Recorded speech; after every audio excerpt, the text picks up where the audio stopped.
Hi, I'm PJ Berger. I'm going to talk to you about some gait issues I see.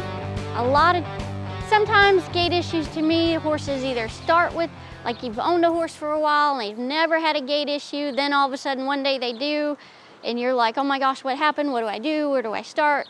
That kind of stuff. Some horses can be bought cheaper because they have a gait issue. I try to, on my horses, I don't really have any that have gait issues, but if I get one in, what I would do is just ride them everywhere but the arena for right now. Take them to the roping pen, trail ride them, just let them be a horse for a little bit, let them kind of take that edge off.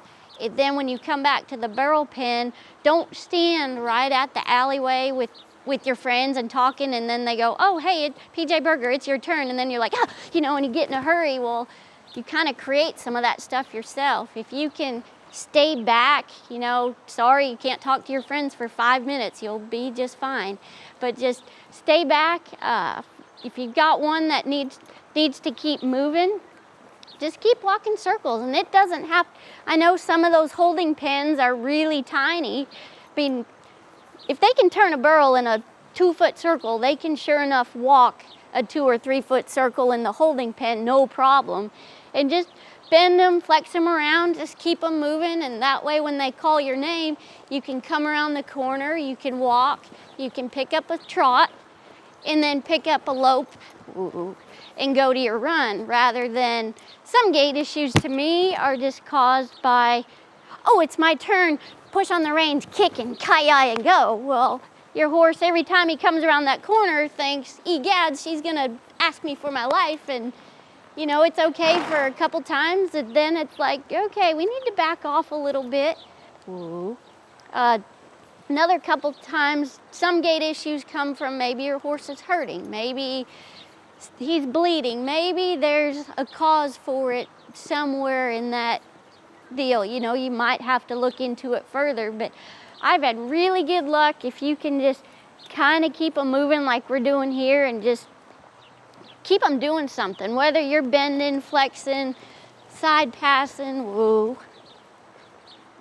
trying to back them up. As long as their feet are moving and they're kind of going forward and they're listening, you should be all right. Where we'll get in trouble is when we stop, you allow that horse to lock up. Like you've taught him, oh, well, I don't have to go, I can just stop. Well, then stopping turns to sulling up turns to running backwards, spinning him around.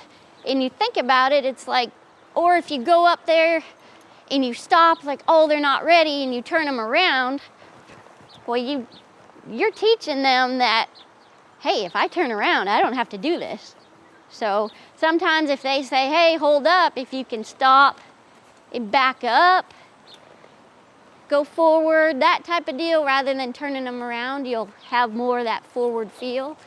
Sometimes it's the riders. A lot of people get nervous and they're like, oh, it's my turn, and they tense up. Well, as soon as they tense up, their horse is like, okay, I'm up here now, and then the person can't settle back down, and if you're tight and your hands are up here, when you take off, you're gonna be in trouble. So if you can go back to like the way you train, if your hands are down here and you train that way, ride that way, and if you train up here, ride that way. But like in the alleyway, if you're fixing to take off and you train down here, you take off down here. You don't go, oh, it's my turn, and yeah, it's time to go, and your horse is supposed to go to the right and he's going off in left field.